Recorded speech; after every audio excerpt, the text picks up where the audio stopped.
Harold Tanner had everything a man could wish for: wealth, power, and a sprawling estate that stretched across acres of lush land. Yet, for all the luxury surrounding him, he was a man profoundly alone. His mansion, filled with priceless antiques and glistening gold, echoed in the silence of an empty home. He had no family, no friends he could truly call his own, and no one to share his successes with. At 65, Harold's life was one of impeccable precision. Each day was mapped out: business meetings in the morning, golf with business partners in the afternoon, and quiet dinners alone at night. He had acquired every material possession a man could dream of, but none of it ever filled the emptiness inside. He had built his empire with a ruthless focus, but in the process, he had pushed away the people who mattered most. Over the years, he had tried to fill the void with travel, extravagant gifts, and fleeting relationships, but nothing ever worked. No matter how many lavish parties he threw or exotic vacations he took, there was always a lingering sense of something missing. A longing he couldn't shake, a feeling that his wealth meant nothing without someone to share it with. It wasn't until one rainy Thursday afternoon that Harold's life, already so carefully controlled, would begin to unravel in the most unexpected way. He had just returned from a business trip, feeling more disconnected than ever, when his secretary informed him of an appointment. "A visitor, sir," she said, a note of surprise in her voice. "She insists on speaking with you." "Tell her I'm busy," Harold replied, his mind already focused on the next task. But something about the urgency in her voice made him pause. She was always so composed, never one to make a fuss. Harold, curious for the first time in months, allowed the meeting. When the door to his office opened, Harold barely looked up from his paperwork. He expected a client or perhaps another ambitious entrepreneur eager to get a piece of his fortune. But then he saw her, standing in the doorway, a woman in her late 40s with weathered eyes that spoke of a life far different from his own. She wore no designer clothes, only a simple dress and worn shoes, but there was an air of calm strength about her that caught Harold off guard. "I'm sorry to disturb you, Mr. Tanner," she said, her voice soft yet firm. "But I have something important to discuss with you." Harold, ever the skeptic, raised an eyebrow but gestured for her to sit. "Go ahead," he replied, trying to maintain his composure. "What's this about?" The woman hesitated for a moment before speaking again. "It's about your family," she said, her eyes never leaving his. Harold's heart skipped a beat. He was taken aback. He hadn't heard anyone mention his family in years. His estranged relatives, who had long distanced themselves after the breakdown of his marriage, had left his life as swiftly as they had entered. The idea that someone, a complete stranger, would bring up his family seemed, at the very least, intrusive. "I have no family," he said sharply, irritated by the mention. But the woman didn't flinch. She simply nodded, as though she had expected his response. "You do," she replied quietly, "and I am here to help you find them." The words hung in the air, a subtle promise, and an invitation into a world Harold had closed off long ago. But what she said next would make him doubt everything he thought he knew about his own life. "Your family has been waiting for you," she added, "and you've been waiting for them too." This was where the story would begin to change. Harold sat there, frozen. The woman's words lingered in the room, their weight sinking in with a quiet force. "Your family has been waiting for you." The sentence was so simple, yet it struck him like a hammer. He had never thought about family in such a long time. The last memory of any connection to his past was a painful one, his estranged wife leaving him, followed by the slow collapse of the relationship with his only daughter. They were long gone, and he had buried the idea of family so deeply, he couldn't remember why it hurt anymore. The woman remained seated, calmly awaiting his response. Harold's mind raced. He had been successful in business, but at what cost? Was this stranger playing some kind of game with him? It wasn't as though his family had simply vanished overnight. There was a reason they'd left. Harold had always believed that his ambition and drive were necessary sacrifices for success, but as he sat there, facing this woman, he couldn't shake the feeling that maybe he had been wrong all along. "How do you know this?" he finally asked, his voice sounding more vulnerable than he intended. The woman looked him in the eye, and there was a strange certainty in her gaze. "I know more than you think. It's not just about blood relations, Mr. Tanner. Family is something far more profound. It's about connections, and those connections are waiting for you to recognize them." Harold stared at her, perplexed. This woman, who seemed so ordinary in appearance, had an air of wisdom beyond her years. It was as though she knew the most intimate parts of his life, yet she wasn't intrusive. Instead, there was an unspoken respect between them, like an invisible thread drawing him closer.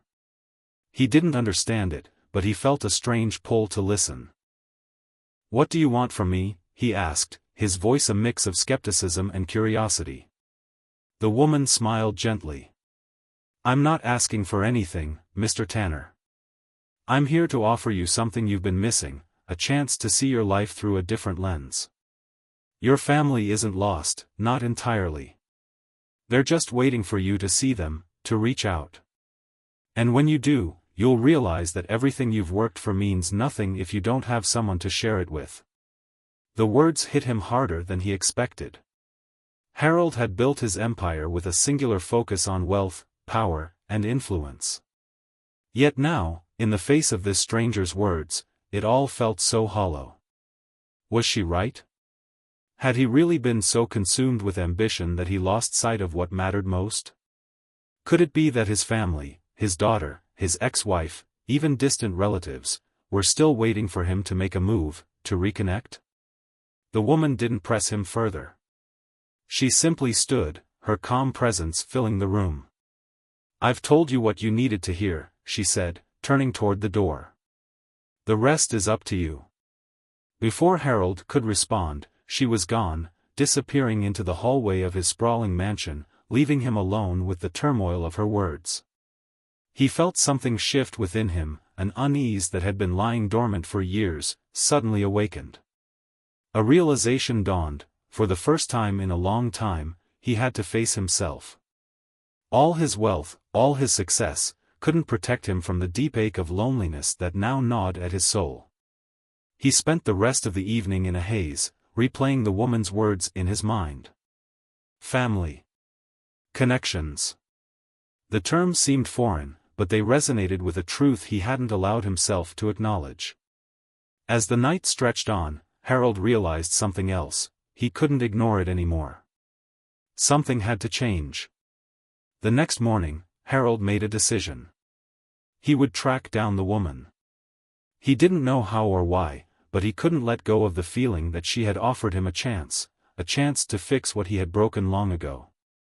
But as he prepared to search for her, another thought crept into his mind: what if she was right?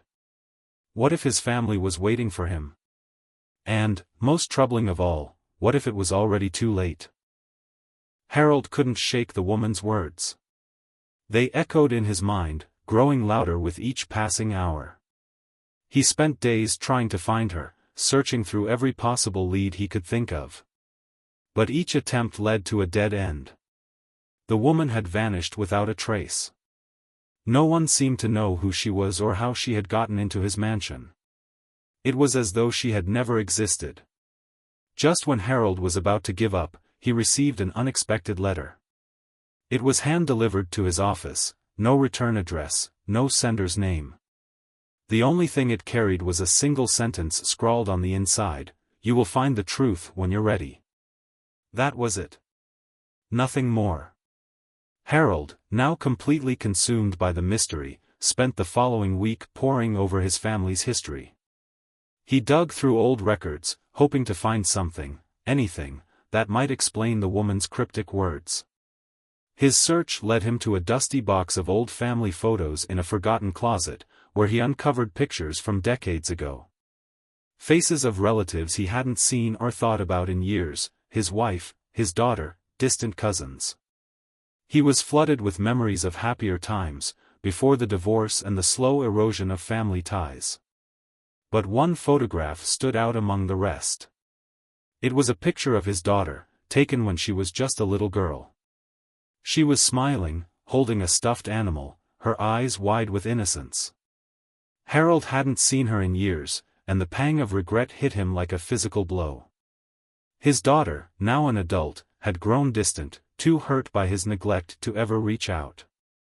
As Harold stared at the photo, something in him shifted. The woman's words replayed in his mind, "Your family is waiting for you." Could it be? Was it possible that there was still a chance to mend the broken bonds of his past? Was there a chance for him to find the family he had abandoned in his relentless pursuit of success? Harold had to know the answer.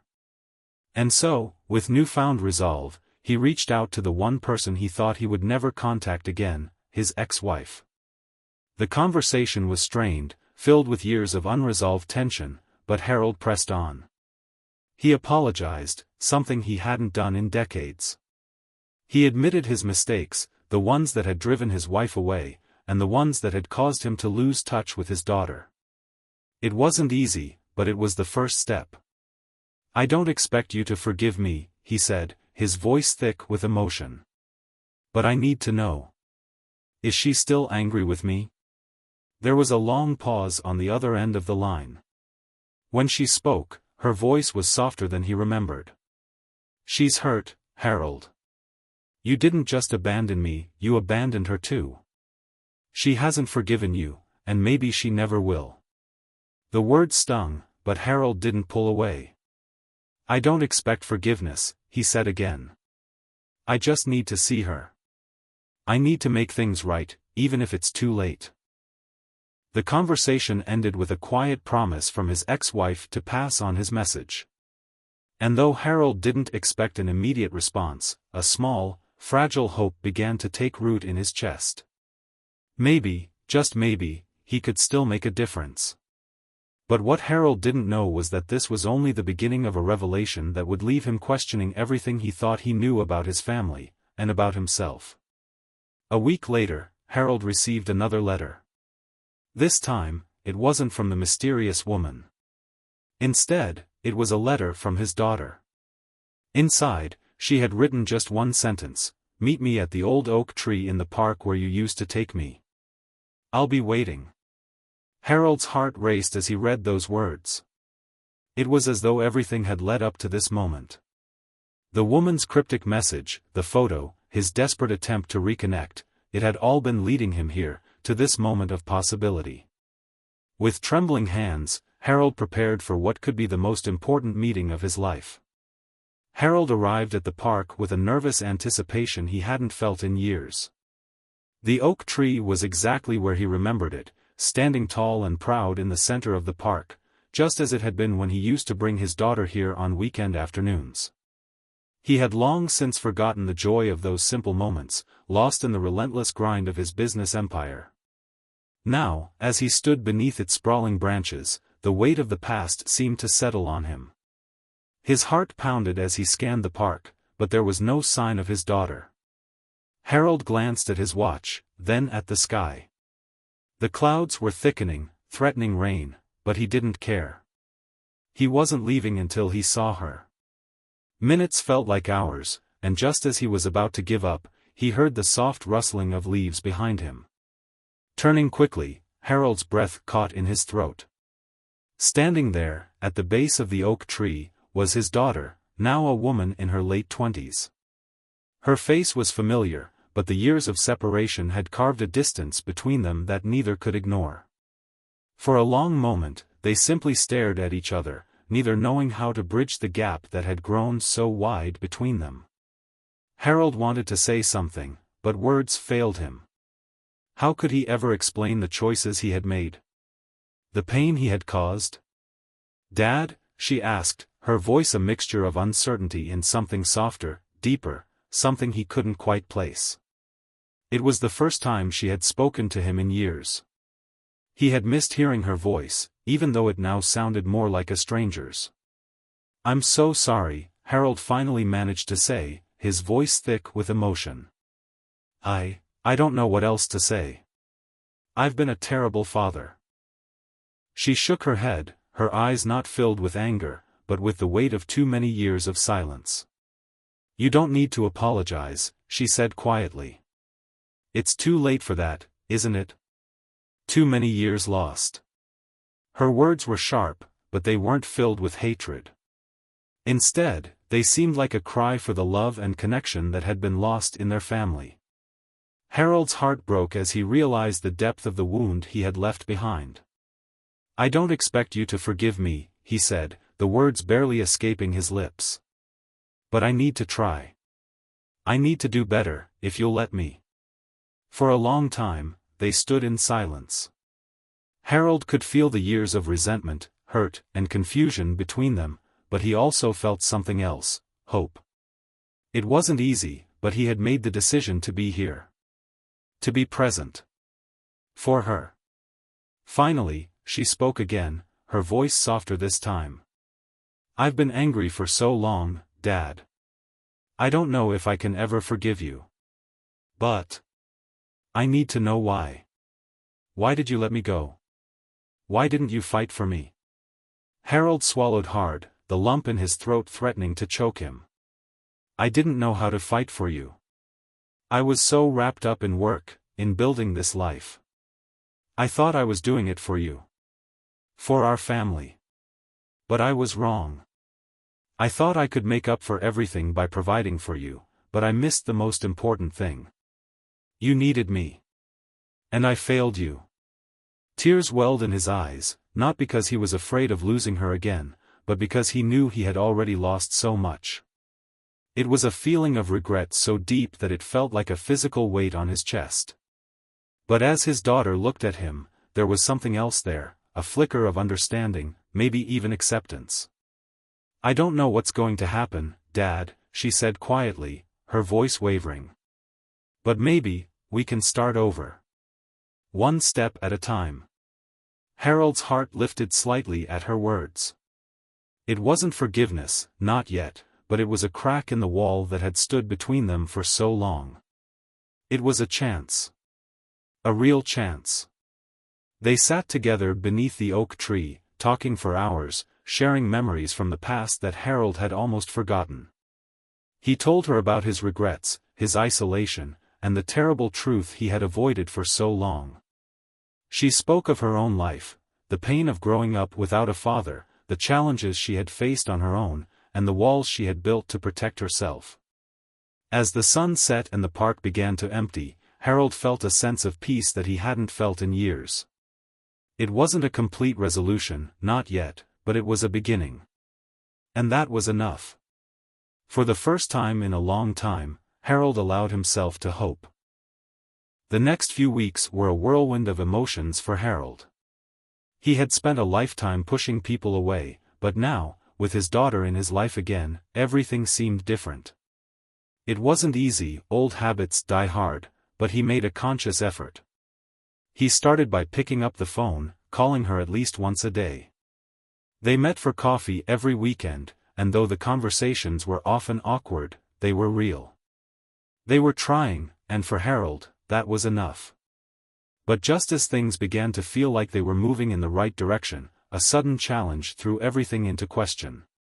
One morning, Harold received a call from his lawyer, a reminder of a looming court case concerning his empire. The lawsuit, filed by a rival company, was threatening to dismantle everything Harold had worked for. The case was complex, and with the financial stakes high, Harold's reputation was at risk. The stress of the situation made him feel like he was back at square one, consumed by the pressures of his business and fighting to stay ahead.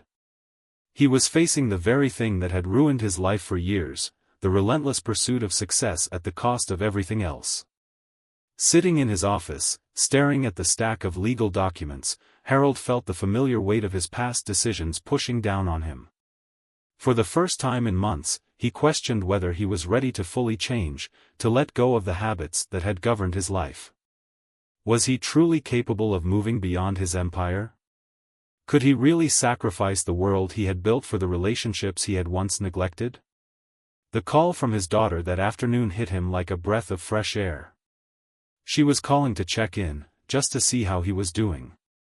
It had been a little over a week since their last meeting, and for the first time, Harold felt the longing for connection more intensely than the stress of his business.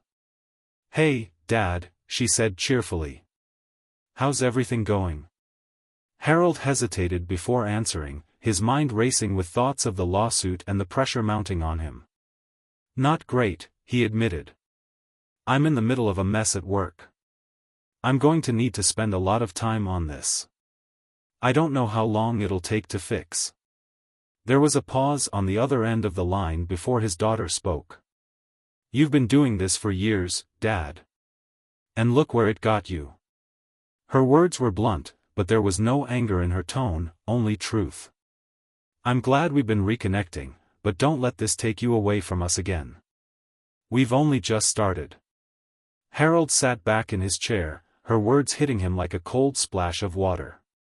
How quickly he had fallen back into his old habits, ready to dive headfirst into the fight, to lose himself in the work that had defined his life for so long.